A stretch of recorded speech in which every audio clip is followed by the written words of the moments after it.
Hello guys, welcome back to the channel, hope you're doing well. Today we are going to have a little look at 2001 Volkswagen Polo that we've taken in part exchange for £200. I haven't really seen this car, my colleague took it in part exchange against something, I can't remember what, but I think the customers just wanted out of it. For some reason, there was something up with it, we're not entirely sure. But in his excitement for getting such a beautiful car for £200, my colleague Dan took it home. And then broke down the next morning and I had to go and pick him up. Strangely, the mechanics can't find anything particularly wrong with it. So I thought I'd take it out for a spin and see if there's anything I notice. See if we can't figure out why it's doing it. Should we have a look what we've bought? Here it is. And actually on the front of it, it looks pretty tidy really.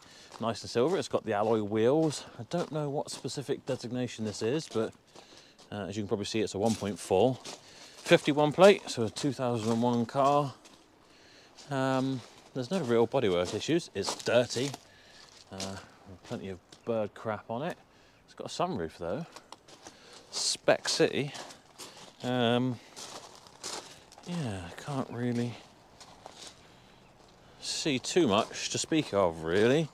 Let's have a little look inside. Worth pointing out, we've got two keys, although one's for the door and one's for the ignition, so it's clearly had a door lock changed at some point. And it's not central locking. It's got a button, and I always used to think that every Polo I ever bought had a button and it didn't work to unlock, but actually it's just for a little torch on these generation. Is this the 9N? I think it is.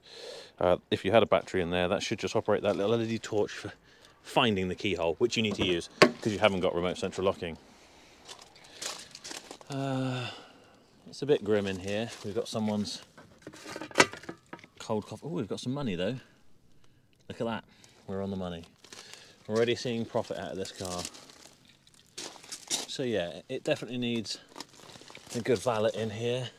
A bit more rubbish, air fresheners. We've got a Sunday radio. I've never heard of them before, but I imagine it's got Bluetooth. It's looking pretty grim in the back seats actually. Let's have a little look in the boot.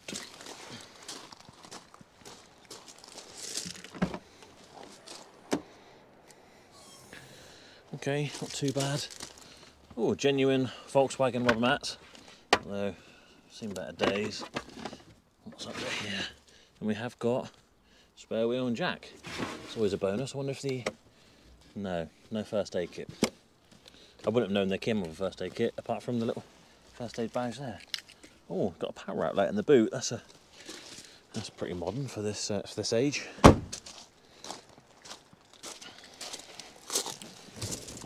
Oh, yeah, like I say, it's got a sunroof. We'll find out if that works in a second. But more importantly, currently, it looks like someone's tried to shut it with a bag of Wotsits. Whatever the hell that is. Very questionable orange stuff on there. Oh, it kind of sticks back up. Oh, okay, so that's... Ooh. Nice. Is that original? Yeah, okay, so that's part of the original foam, whatever, and it's peeled back, hasn't it, when it's come forward at some point.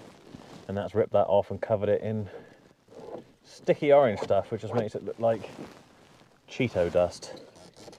Right, let's before we do anything else, let's see if that works. Try and find the right key for the ignition. All right. Which way is open? That way? No, that's the tilt up.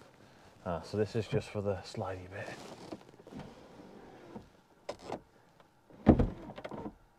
Oh.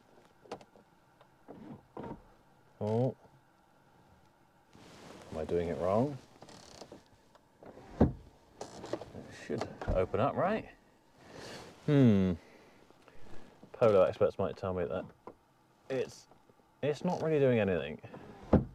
It opens like the back maybe, and then shuts down. I think it should be moving back now, but it's not, because that's like a vario thing, isn't it? So you could have it halfway open, all the way open. That's scooping air in or something, but it's not working. Let's put it back in that position and then... Oh no, that's opening up the back. Yeah, so that's not working properly. So now I feel conned. Let's try and, oh no. Yummy. Cup holder's broken, but not broken, if you know what I mean. The front face just come off. More money.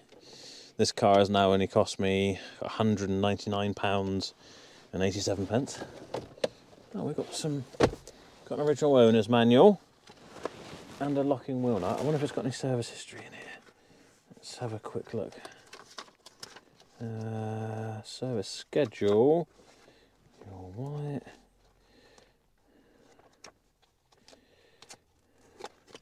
Haven't seen any service for this car. Oh, here we are. Yeah, service. Is there going to be any services in here?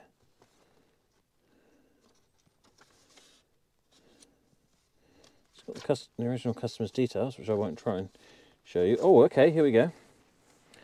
So, one at 16,000, 20,000, 29, 41, 51, 58. So what's that? How many have we got so far? We've got 1, 2, 6, 8, 9. And it's had a timing belt and a clutch. 7 years ago. But not that many miles ago. Less like about 12,000 miles ago it had a timing belt and a clutch. So that's not too bad. Other things to report in here. We've got electric windows. This one's seen better days. It's kind of... I'd hope you could tuck that in now. But I'm guessing I'm not going to be able to. It's a bit weird, isn't it? I wonder if I try and tuck it while I... No, I can't do that. But that one works. Passenger one works. That's a bonus. And then keep fit windows in the back.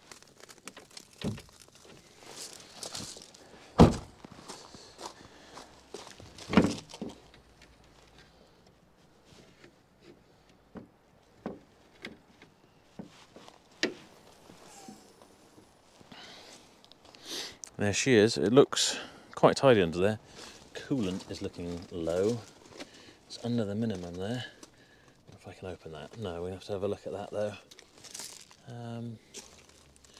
No real sign of oil leaks. That's nice.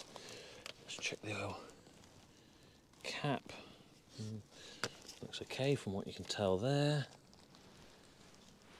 Yeah, doesn't look too bad. Let's fire it up.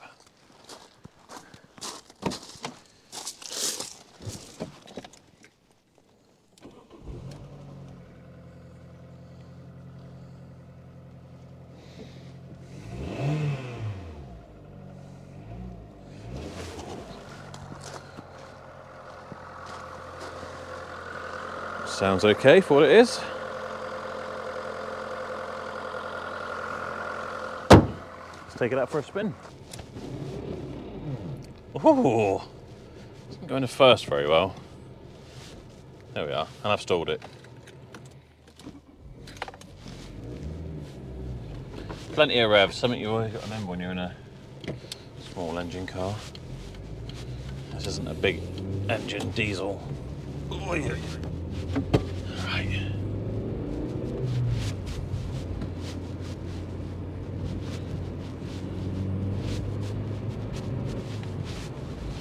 Seems to be going okay so far. Ooh. Oh. Okay, if we try and... I don't know if you'll be able to see this on the GoPro, considering it's got image stabilization, but you try and just hold your foot on the accelerator a little bit. It's chugging. It's really light.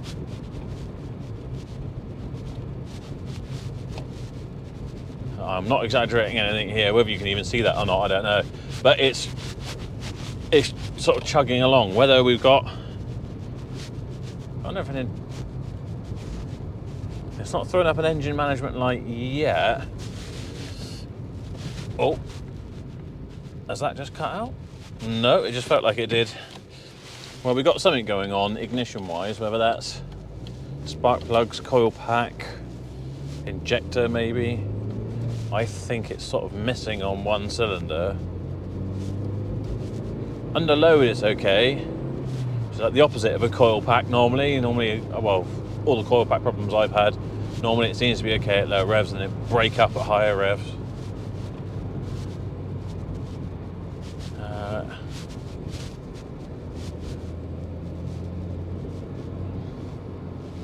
Otherwise, brakes seem good, handling's pretty good. It's certainly not breaking any land speed records, this thing, but it is only a 1.4. I think I actually prefer the 1 litre 3-cylinder engines. Well, I just got out then quickly, yeah, try and get a nice thumbnail picture.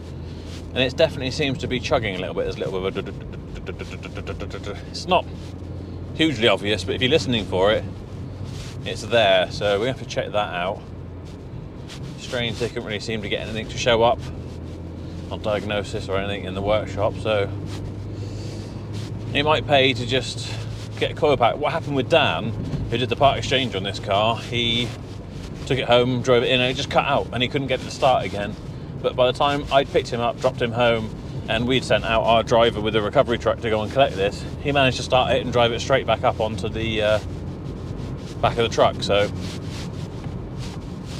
what that lends itself to, I don't know. I would say like crankshaft sensor or something like that, because if they're playing up, tends to be when they get hot, your car won't start. And if it cuts out, you can't get it going again. You have to wait for it to cool down, it'll start. So maybe crankshaft sensor, but I imagine they plugged it in and would have read the values and it would have said it was okay, but whatever it is, I don't think it's going to be a huge issue.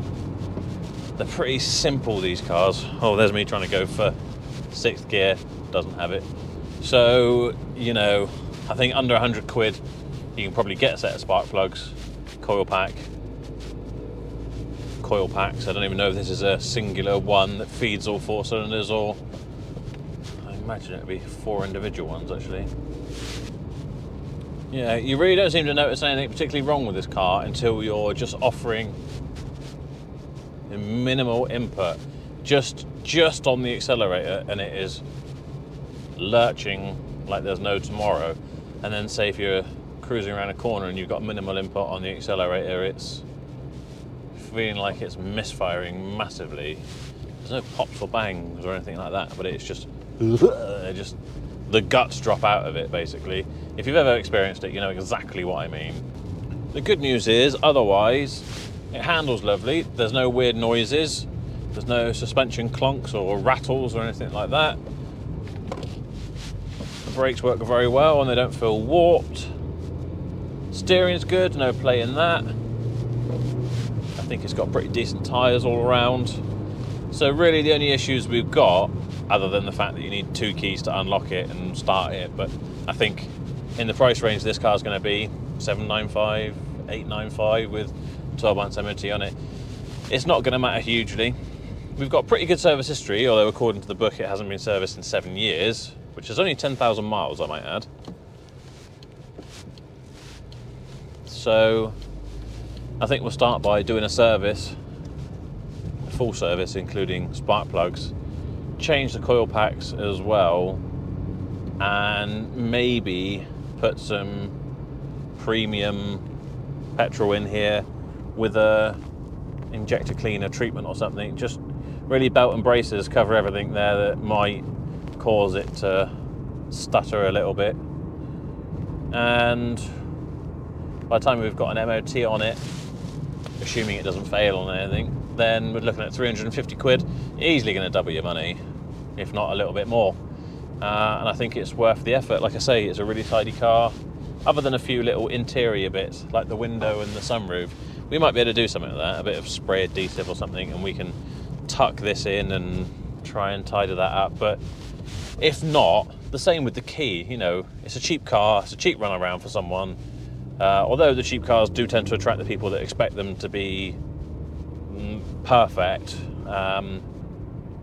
in all fairness to them, usually the people who are looking to buy a car sub £1,000 is because that's all the money they've got in the world, versus someone who's coming to spend £20,000 on a car, and that's just a portion of the money they've got. So I understand it from that side of things, but it all depends on who you deal with. Some people are going to expect this to be perfect. Others are going to be willing, I think the vast majority of people are going to be willing to accept that, yeah, it's not going to be perfect, but as long as it's mechanically sound, it drives and it's safe, then they're going to be happy. And to be fair, it's a great little runaround. It's still quite smart, presentable. People really love the Volkswagens. I'm not a huge Volkswagen fan, to be fair. I think because they're so popular, I'm not that fond of them. But you can't deny that, you know, they do drive well and they offer pretty good, I say performance, but performance in the sense of doing what you need them to do for a family runaround or whatever. All in all, I think it's a decent little part exchange, really.